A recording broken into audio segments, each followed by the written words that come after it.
What's good, everyone? GZTV back with another video. Caught me lacking there for a couple seconds. Well, we have the 1994 Pulp Fiction movie. You know, one of the better movies ever made. One of the best critical movies ever made too. And I wanted to get into it. I wanted to watch this. We've been kind of on a tear lately with all the Tarantino movies we've been watching.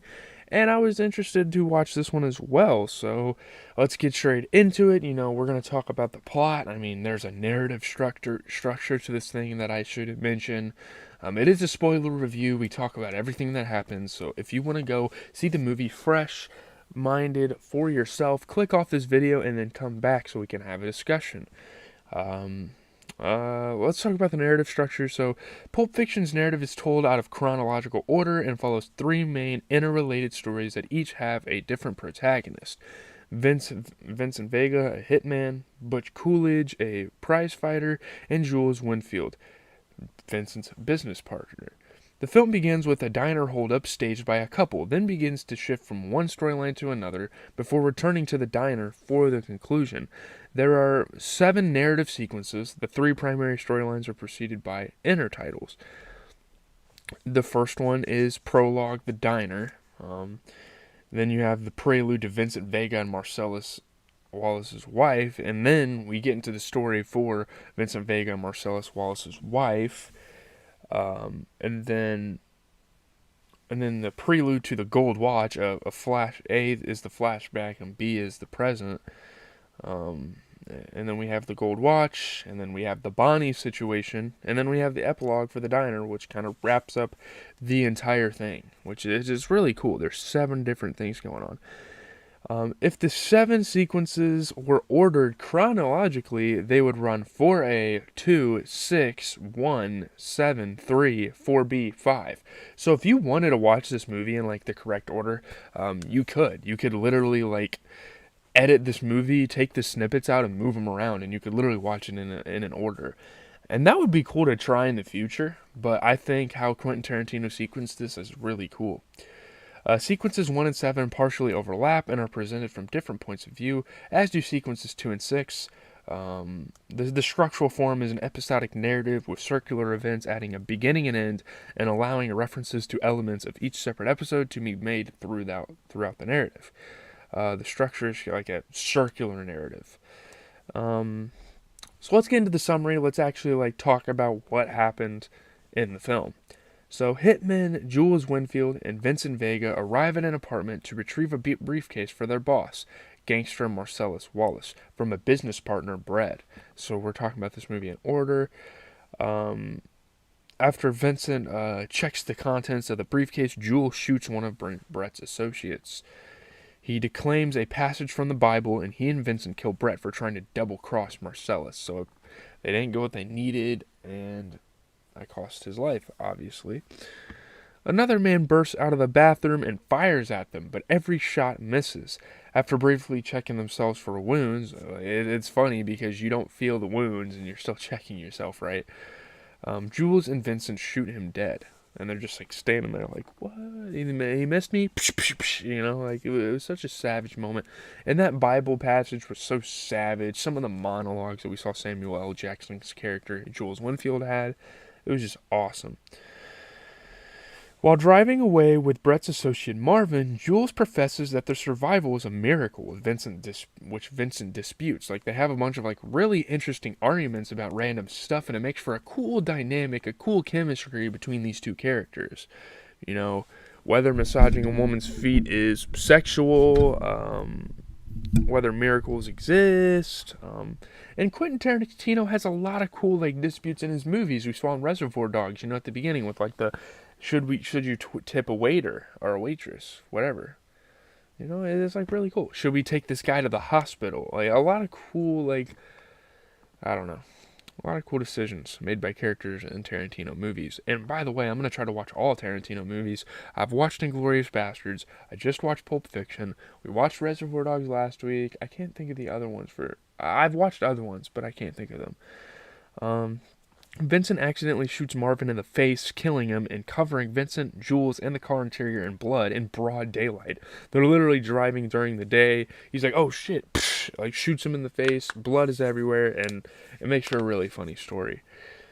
They hide the car at the home of Jules' friend Jimmy, played by Quentin Tarantino, who demands they deal with the problem before his wife Bonnie comes home. So that's the Bonnie situation that happens late in the film to get like the origin story, because these gangsters show up to a bar with Marcellus, or a club, with like these weird clothes on, and that kind of explains it later in the movie. It's a really cool sequencing. It makes for a very adventurous movie. And by the way, this is probably one of the first Quentin Tarantino movies I've seen where he actually plays like a role in it. The other one, it seemed like he was one of the extra gangsters, didn't do much in it. Marcellus sends a cleaner, Winston Wolfe, who directs Jules and Vincent to clean the car, hide the body in the trunk, dispose of their bloody clothes, and take the car to a junkyard. So at a diner, Jules tells Vincent that he plans to retire from his life of crime, convinced that their miraculous survival at the apartment was a sign of divine intervention and a sign that he needs to get out of here before it's too late. While Vincent is in the bathroom, a couple, Pumpkin and Honey Bunny, hold up the restaurant and demand Marcellus's briefcase. So this is kind of what happened at the beginning of the movie, and it's just such an interesting sequencing here. This did happen towards the end of the film, which is interesting. Let's see. Jules distracts Pumpkin with its contents and then overpowers him and holds him at gunpoint. Honey Bunny becomes hysterical and points her gun at Jules, freaking out, not knowing what to do because they've never had someone counter them, it seems. Vincent returns with his gun aimed at her, but Jules diffuses the situation, and Quentin Tarantino loves these Mexican standoffs. He does.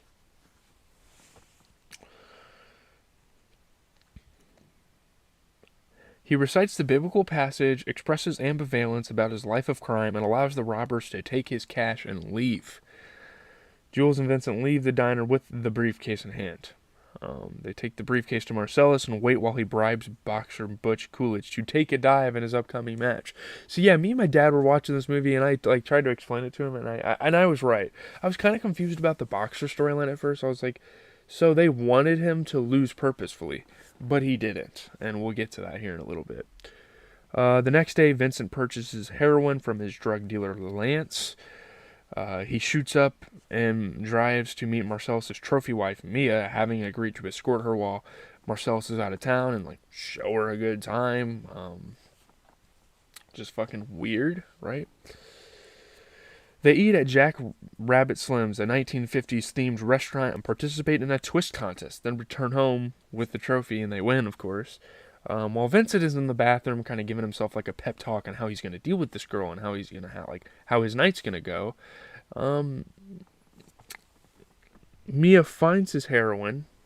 Okay, maybe that's a little better. I want my whole face to kind of be in frame. Let me move it up a little bit. I don't know, man. I keep fucking with the camera. My bad. Mia finds his heroin and snorts it, mistaking it for cocaine. Oh, man. And obviously cocaine's a lot more dangerous. She suffers an overdose. Vincent rushes her to Lance's house, where they revive her with an injection of adrenaline into her heart. Vincent drops Mia off at her home, and the two agree never to tell Marcellus about the incident. Vincent would have been dead. Had she died, right? Marcellus is played by Vince Rames, is that what his name is? Vic Rames, who's a very badass dude, and it's perfect for him to play this mob boss character. Butch bets the bribe money on himself and double crosses Marcellus, winning the bout but accidentally killing his opponent as well. This is fucking crazy. He wins it so bad he kills the guy, and he makes profit off of it, but Marcellus is going to be after him now.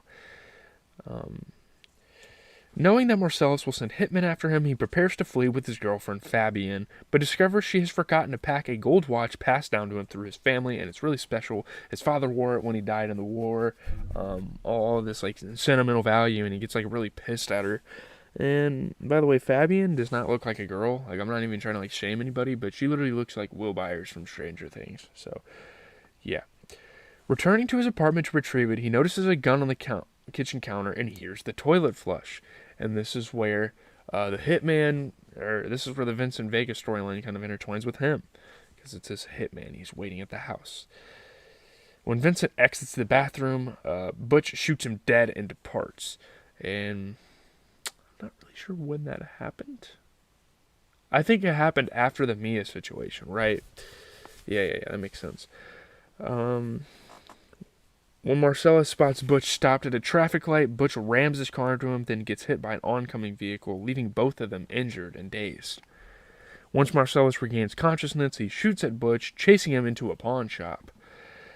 Butch gains the upper hand and is about to shoot Marcellus, but the shop owner, Maynard, captures him at gunpoint and binds and gags them in the basement. Oh, dude, this is probably the most fucked up scene in the movie. I'm not gonna lie. Like, when they say viewer discretion is advised, I mean, yeah, there's a lot of blood, but this part, oh my god. Maynard and his accomplice Zed take Marcellus into another room and begin to rape him, leaving the Gimp, a silent figure in a bondage suit, to watch over Butch to make sure he doesn't escape. Butch breaks loose and knocks the Gimp unconscious. It's really fucking weird. Obviously, like Quentin Tarantino wants to make his movie as interesting as possible, right? Instead of fleeing, he decides to save Marcellus and arms himself with a katana from the pawn shop. And obviously, he wronged Marcellus and he knows Marcellus is going to want to kill him, but he helps him out and saves his life, and it kind of makes up for everything. He kills Maynard and frees Marcellus, who shoots Zed in the crotch with Maynard's shotgun and get kind of revenge for raping him, right? Marcellus informs Butch that they are even and to tell no one about the rape and to depart Los Angeles forever. Butch picks up Fabian on Zed's motorcycle and they ride away, and that's kind of like the end of the storyline, and that's kind of how it should have went, right? That's kind of how it should have went. So, yeah, now we're going to talk about some reviews. This is a very, very critically acclaimed show, so we might be here for a while. 92%, 110 reviews, 9.2 out of 10 on Rotten Tomatoes. This is probably one of the highest ranked movies there. It's a top 10 movie on IMDb's thing.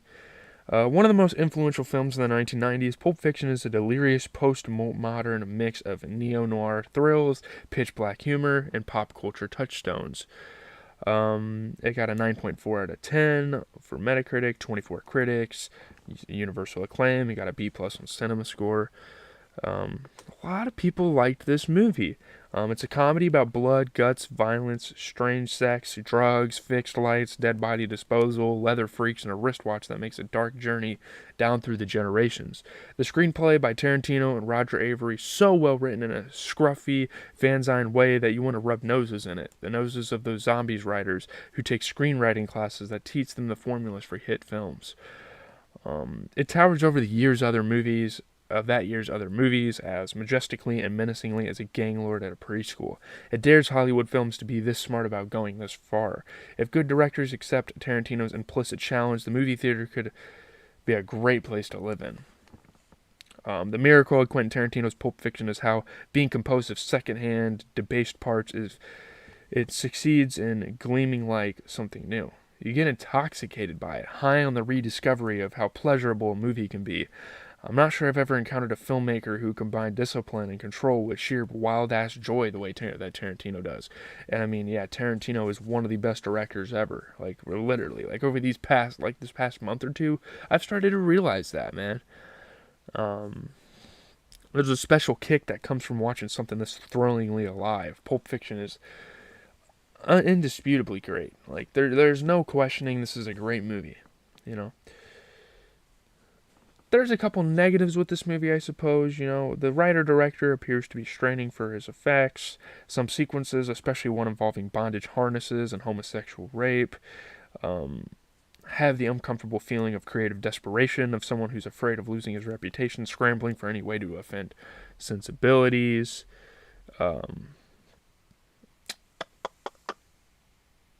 Let's see.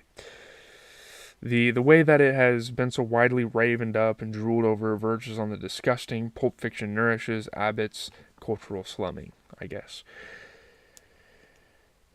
This is like, Tarantino got compared to Gene Luck Goddard for a while. let me see here. The fact that Pulp Fiction is garnering more extravagant raves than Breathless ever did tells you plenty about which kind of cultural references are regarded as more fruitful, namely the ones we already have and don't wish to expand. No film arrives with more advanced hype. Titillation cures neither hollowness nor shallowness.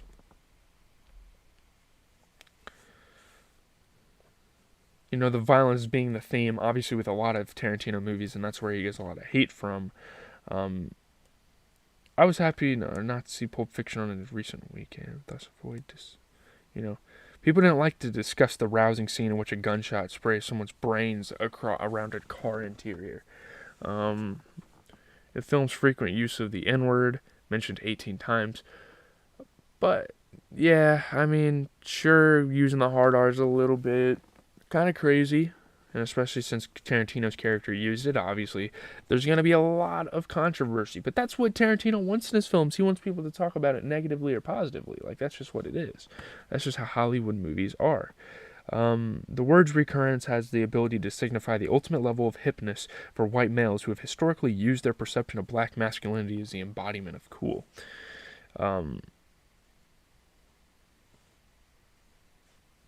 Tarantino represents the final triumph of postmodernism, which is to empty the artwork of all content, thus avoiding its capacity to do anything except helplessly represent our agonies. Only in this age could a writer as talented as Tarantino produce artwork so vacuous, so entirely stripped of any politics, metaphysics, or moral interest.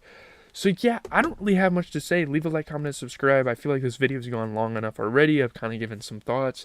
This is a great movie. If you like, you know, the action tropes of the 80s and 90s, I think this movie would be great. I love the color palette. I love the aesthetic of this movie. Just go watch it. I'm out though. We got to talk about Walking Dead. So